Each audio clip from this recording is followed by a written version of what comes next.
This is a Rattle and Hum Sports podcast for Thursday, May the 16th, the year 2013. I'm Bryan Houston, and we're talking Texas Rangers right now with Rattle and Hum Sports contributor Dic Humphrey. How you doing, Dic? I'm fine. How are you doing? Doing great. Thanks very much for coming on with us. We'll start, first of all, with looking ahead. Detroit comes to Arlington on this Thursday evening to meet the Texas Rangers. First of all, before we get to what is going to be one of the great pitching matchups, you were just mentioning to me because of the storms in Granbury and in that area around there that caused some problems for the Rangers getting home from Oakland. What can you tell us? Well, I know the plane was diverted to Albuquerque because of the storms last night, and I'm not sure what time they got in, but they were obviously much later than they thought and they're planned on. Sort of negated the value of having that day game on the getaway stage. But I'm sure it was problems for the Tigers too. So that's just part of the baseball season. You got to go out and just play them. Well, and when they do go out and play them tonight, we're looking forward to one of the big ace pitching matchups in the history of the ballpark between Justin Verlander and Yu Darvish. You've followed the Rangers for a long time. Can you think of another pitching duel in Arlington where the Rangers were able to send out a guy as good as Verlander is for Detroit? Boy, I don't know.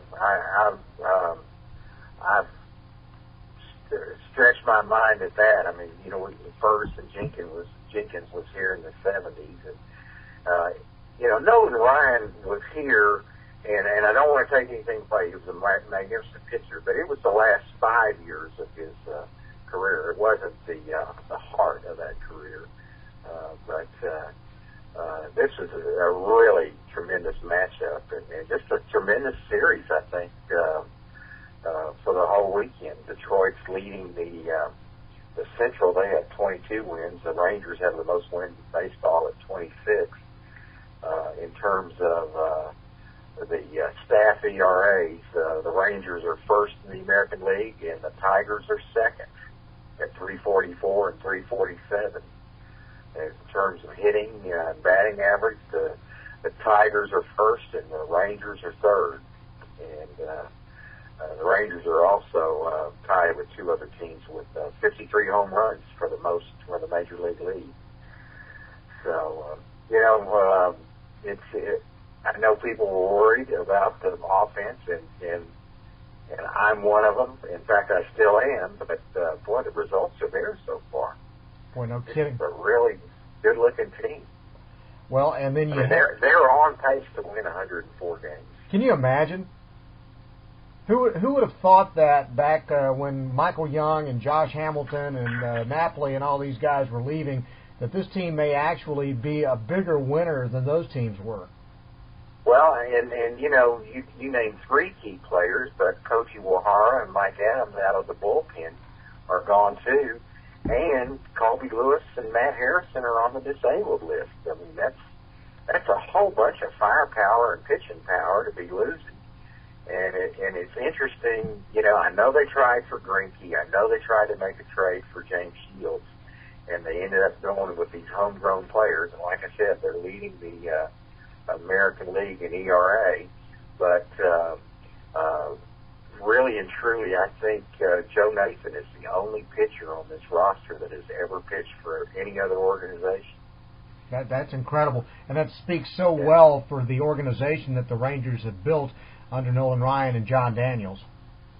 No question, no question. And the thing about it, when you're bringing up these young kids, and right now, I mean, the two main staples in that bullpen in middle relief, getting the ball from the starter to the closer in a winning game, are Robbie Ross and Tanner Shepard. And this is the second year for both of them to appear in the major leagues. And it's certainly a lot less expensive that way, paying people at the major league minimum. Absolutely.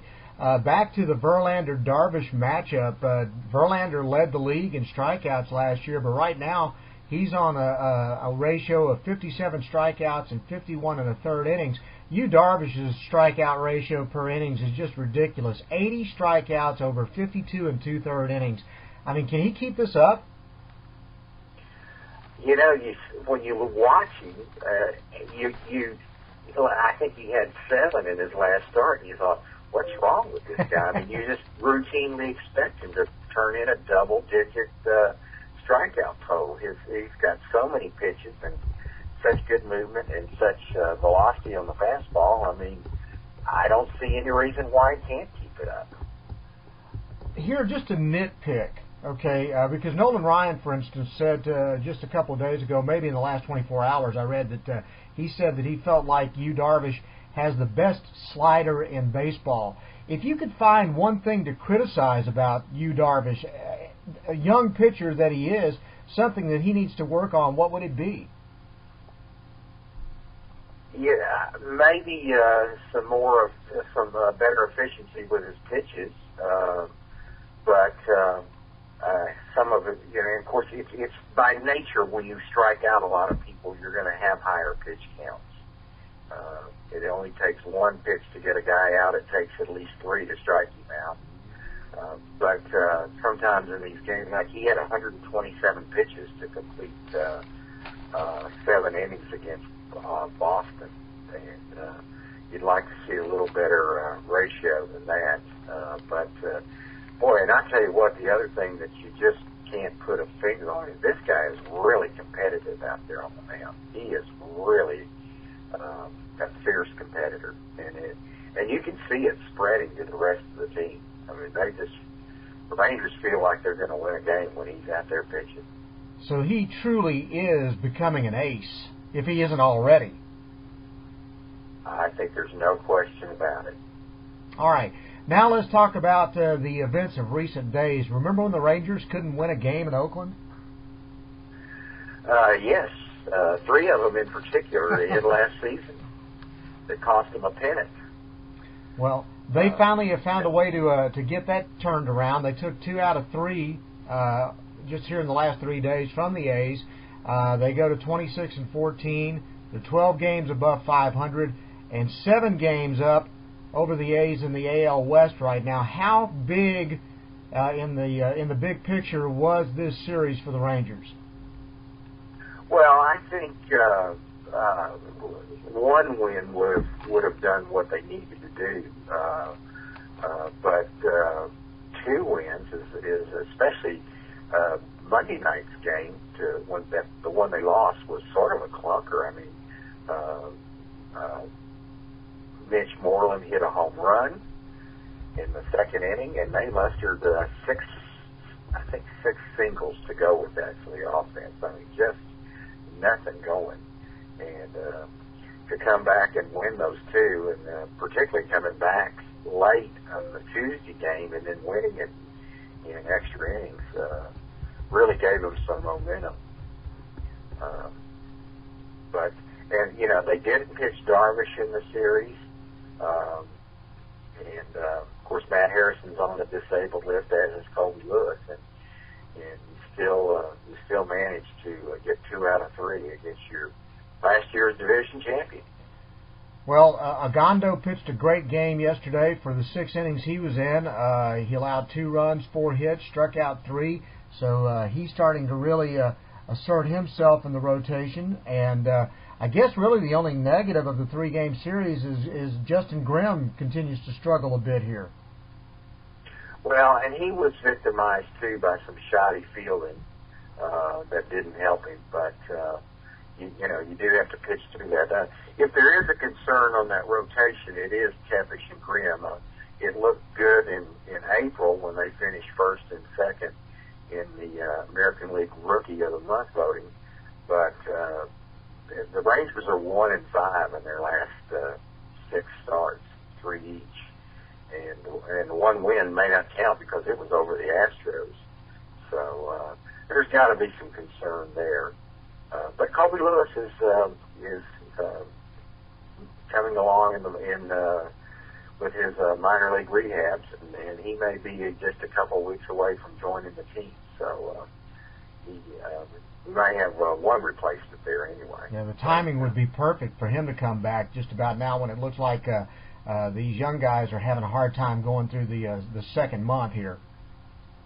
Yes, if I don't know whether the word just gets around on these young guys or whether they kind of wear down or what, but it's just hard for a young guy to maintain a tremendous pace.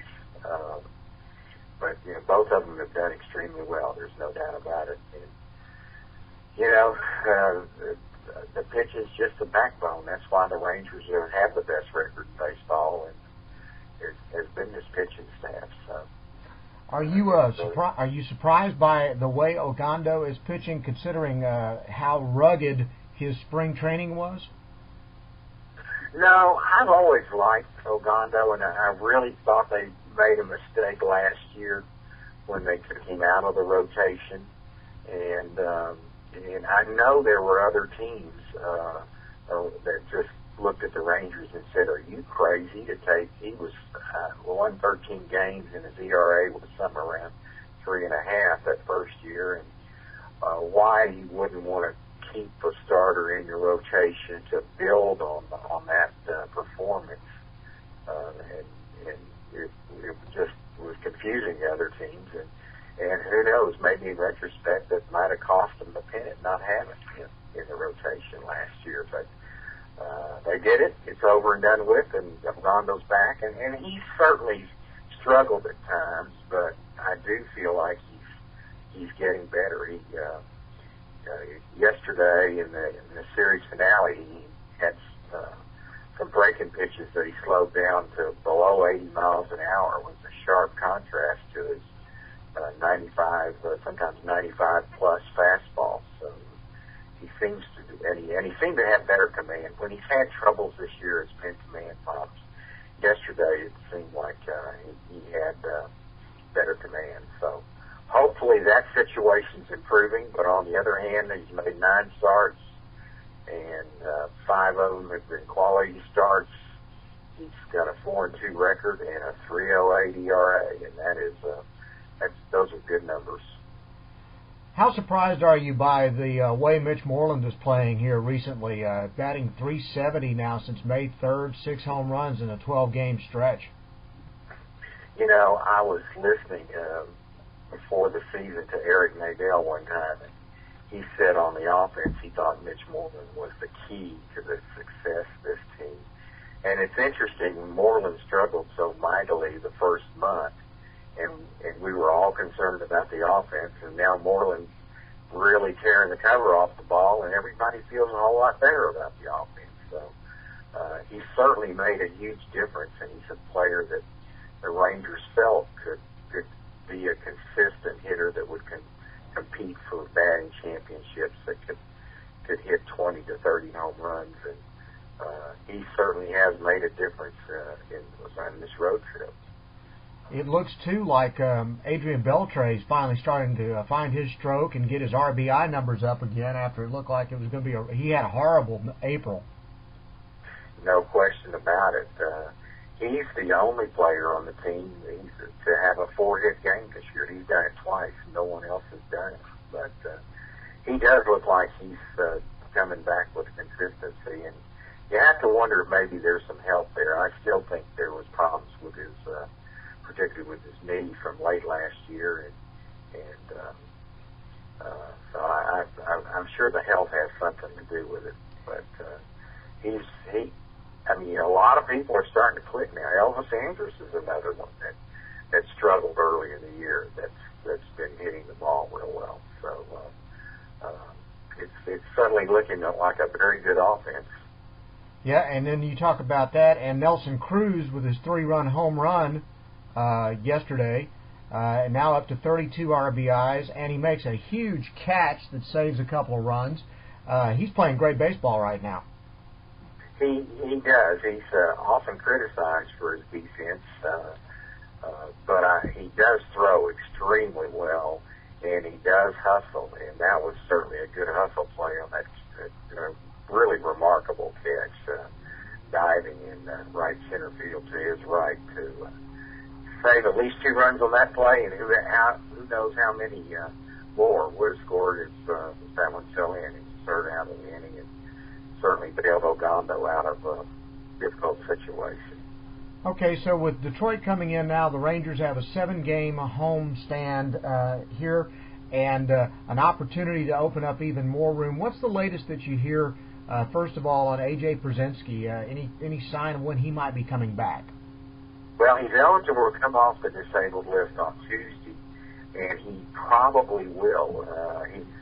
He's scheduled to go out Sunday and Monday for a minor league rehab, a couple of games in the minors. And supposedly he's chomping at the bit, ready to go now, and it's feeling like it's looking good. So I think there's a really good chance that he'll be activated next Tuesday when he's eligible. Also, one other thing, how concerned should we be with reliever Joe Nathan, who has converted all 12 of his save chances this year, but he's been scored on in 4 of those appearances. A year ago, he was scored on in only 5 of 40 save chances. He's been a little stressful to watch here the last few times out. Boy, especially the Tuesday night's game. There's no question about it. But, he's just such an old pro. He just looks to me like, even when it's going bad, he's just sitting there trying to figure out some way to make it all work. And so far it has. I mean, certainly the velocity is down. That's got to be a little concerning. He's in the lower 90s these days. But Joaquin Soria is perhaps going to be with us, with the Rangers later this summer, maybe June or July. And he's expected to be a power arm that can take up some of that slack. So, and maybe Neftali Feliz too. I don't know that they're expecting a whole lot. People come back from that Tommy John surgery. Even when they're back, they're usually not real effective immediately. So, but they've got at least two arms for that bullpen that they're expecting to get back later. Anything else on your radar as we wrap up this podcast today?